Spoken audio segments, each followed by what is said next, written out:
on it. So the breaking news from yesterday was that the WNBA has told the WNBPA and its teams that a term sheet for a new CBA ought to be completed by March 10th for the 2026 schedule not to be impacted. So that is 2 weeks from today, you guys. And this is essentially the drop dead date that Adam Silver was referring to when he 2 weeks.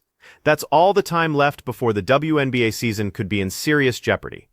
March 10th isn't just another negotiating deadline. It's the drop-dead date where either a deal gets done or we're looking at a lockout, a strike, or watching the 2026 season crumble before it even starts. And what makes this particularly wild is the timing of how this news dropped, because the league just played one of the most calculated PR moves we've seen in professional sports negotiations.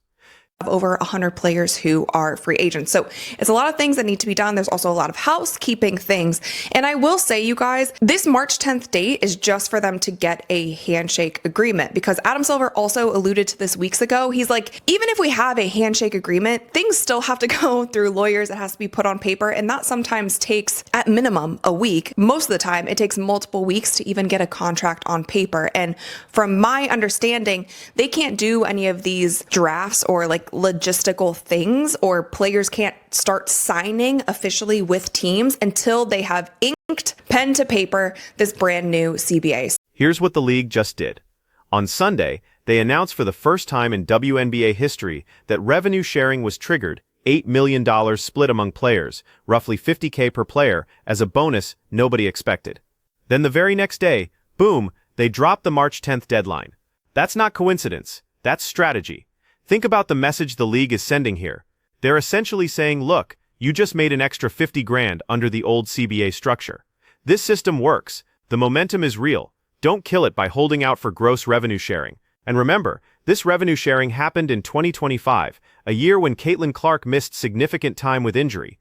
The face of the league wasn't even healthy for a full season, and they still hit the benchmark. Brand new expansion team. There was so much hype around them. They sold out every single home game. They sold a ton of merch. Like, the Golden State Valkyries exceeded everyone's expectations as their first year in the WNBA. And so it was huge for them. And now think about in 2026, if you continue on the momentum that you have from 2025, which again, the first time they triggered a benchmark was in 2025. Now think about 2026. You have not one, but two new expansion teams coming into the league. If these two expansion teams have even a fraction of the amount of hype around them, amount of ticket sales, merch sales. And I know that both of these teams, I believe so, both of these teams have already sold out their season tickets. This was reported long ago. Now let's talk about what 2026 could look like if this momentum continues. You've got two brand new expansion teams, not one like Golden State last year, but two. Both Toronto and Portland have already sold out their season tickets. That was reported months ago. The Valkyries exceeded every expectation in their inaugural season, sold out every home game, merchandise flew off shelves, created genuine buzz in the Bay Area sports market. Now multiply that by 2. Add in a hopefully healthy Caitlin Clark playing all 44 games. Factor in A'ja Wilson coming off another MVP and championship season. Consider Paige Buchers entering the league. Think about how many more casual fans became invested in multiple players because of the Caitlin Clark effect. The revenue potential for 2026 isn't just incrementally better, it's exponentially bigger. To get a deal done. I think there is a snowstorm happening on the East Coast. Shout out to you guys. I hope that you guys are okay. It is currently nearly 80 degrees here in Texas. Kind of loving this weather, not to rub it in. Anyway, the two sides did swap proposals last week. And if you remember, the Players Association submitted a proposal back in 2025. And it took the WNBA weeks in order to come back with any sort of counter proposal. And I also think that that was strategic on the side of the WNBA. Now, I do also think that on the league side, they have always said that they're not tapping into this gross revenue share model, and Adam Silver has also. But here's where the negotiations are actually stuck. The players want gross revenue sharing around 27%. The league is offering net revenue sharing. That difference matters enormously. Gross revenue means players get paid before the league covers expenses, travel, facilities, marketing, operations, everything. Net revenue means the league pays all expenses first, then shares what's left. The league is holding firm at a $5.6 million salary cap per team. The players proposed over $9 million. That's a $3.5 million gap per team, multiplied across 15 teams. We're talking about tens of millions of dollars in difference, and both sides have drawn lines in the sand. The league keeps saying the players' proposal would result in hundreds of millions in losses.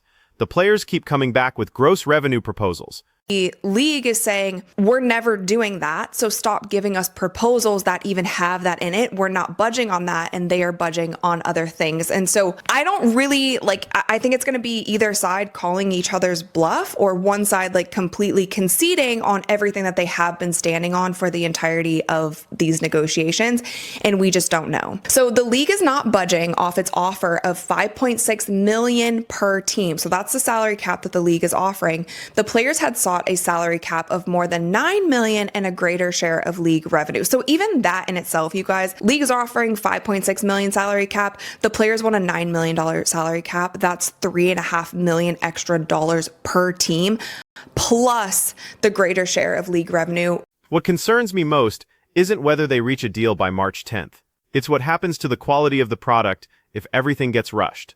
Even if they shake hands on March 10th, Adam Silver already said weeks ago that getting a contract actually written and approved by lawyers takes at minimum a week, sometimes multiple weeks.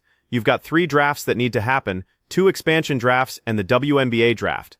You've got over 100 free agents who can't officially sign with teams until there's an inked CBA. Annie Costabile reported when she was covering this that multiple players are considering taking another 1-year deal because free agency is going to be so compressed and chaotic.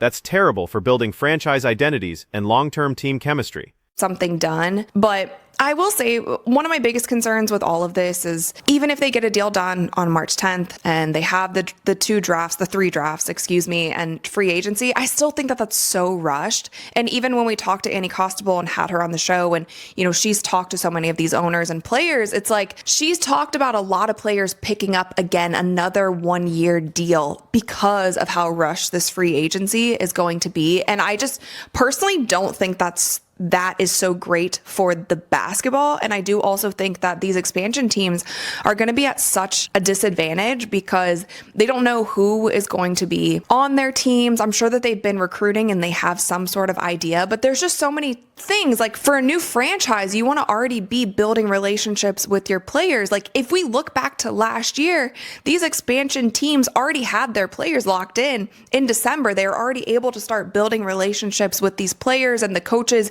start wrapping their minds around what are we going to do with this team? How are we going to put this team together? What is our style of play going to be? What is our identity going to be on the court? Think about what this means for Toronto and Portland. Last year, Golden State knew their roster in December. They had months to build relationships between coaches and players, develop practice plans, establish team culture, create marketing campaigns around their stars. Fans had the entire preseason to get invested, buy jerseys, plan watch parties, build excitement. Toronto and Portland are getting none of that. If a deal gets done March 10th and takes 2 weeks to finalize, we're talking late March before expansion drafts even happen. Then the WNBA draft is in mid-April. Then free agency has to happen in a compressed window. These expansion teams might not know their full rosters until a week before the season starts. How do you build a franchise identity in 7 days? I don't necessarily want to see another year of 1-year free agents. I would love for some of these franchise players on these teams to start getting locked in, and you start getting, these core players at these franchises, and we truly start to build rivalries, build identities on these teams. And with the new CBA, that should be something where some of these players are like, okay, there's max contract players now. I want to be a max contract player. I want to stay with the Indiana Fever. I want to stay with the New York Liberty. I want to be that franchise player for the Toronto Tempo. I don't like the fact that all of this is going to be rushed. However, I think all of it being rushed is still better than a season not happening at all, or a season being delayed, because we still only have around 40 games per season. At this point, I'm just kind of rambling, but that's pretty much the high level updates of everything that is going on in the WNBA CBA. Actually, I lied. One last thing. So Mark Cuban actually posted a tweet. It's very long. You guys can read it yourself. But he essentially said that the WNBA's structure is never going to work out as it is, and it needs to be more like the college structure, more like an NIL structure. And he also alluded to the fact that like a lot of players build their names in college and are actually making more money in college. Why would they even want to go play professional? And that's just kind of not how it's supposed to be. That's not how it is in any other professional sports. And he kind of mapped out a new way that the business could be ran and the pros and cons of it. Now, Mark Cuban obviously is somebody who's very successful in business. He knows how to make money. He knows how to run a successful business. He's been working with the Mavs organization and working with the NBA for many, many years. So he kind of understands the back end of that as well. But I just thought that was interesting. Definitely, go check out his Twitter and read into that if you guys want to see his whole proposal. But there is an argument to be made that the WNBA does need to be burned to the ground and just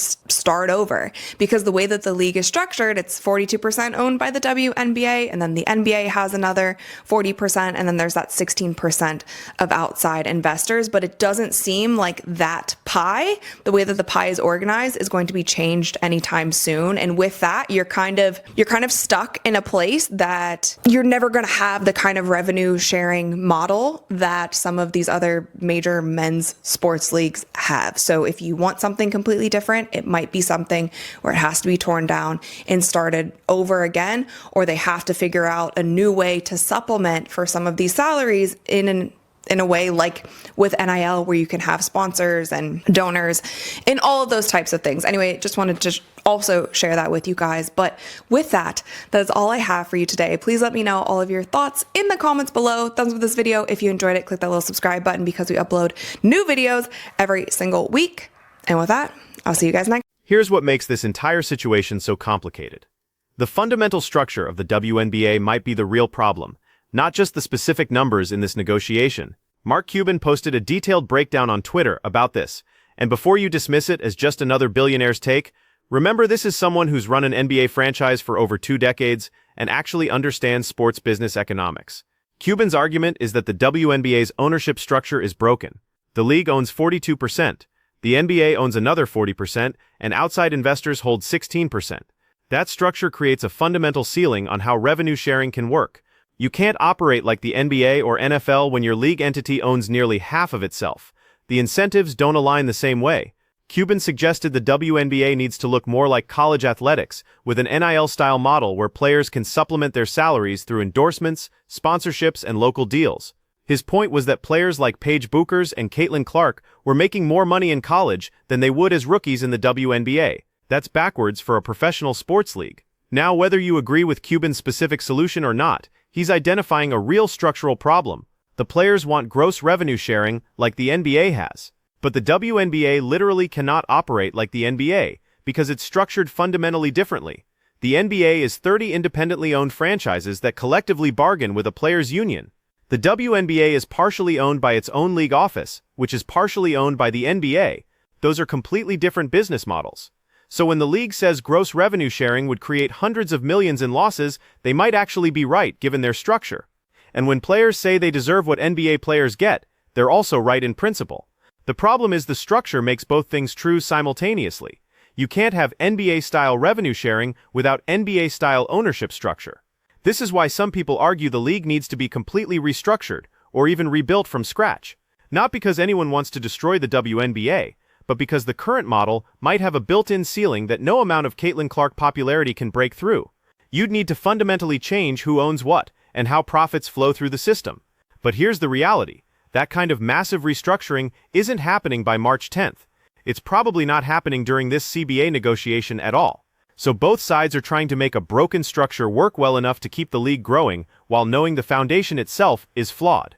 The league's calculation seems to be, take what we're offering, ride this momentum wave, and let's revisit everything in a few years when we have even more data about sustainable revenue. The players' calculation seems to be, we've heard promises about future growth for 28 years, give us our fair share of the revenue now while we're actually generating it. Both positions make sense, both are probably right from their own perspective, and that's what makes March 10th so precarious. Because here's what happens if they don't reach a deal.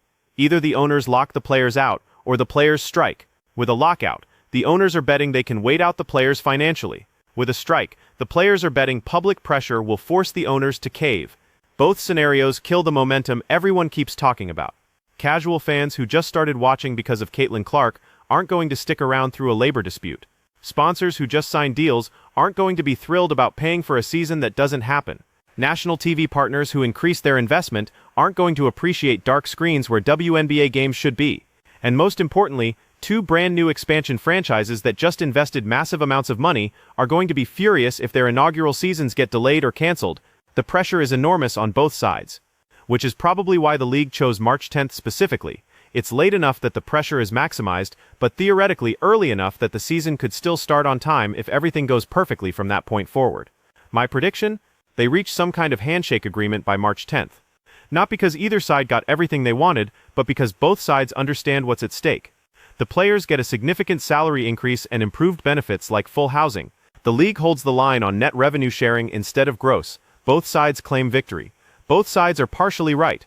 Then we get a chaotic, compressed free agency period, rushed expansion drafts, and two new franchises that are severely disadvantaged compared to Golden State's launch last year. The season starts mostly on time, maybe a week or two late. And everyone pretends the messy process doesn't matter because basketball is happening. But the fundamental question doesn't go away.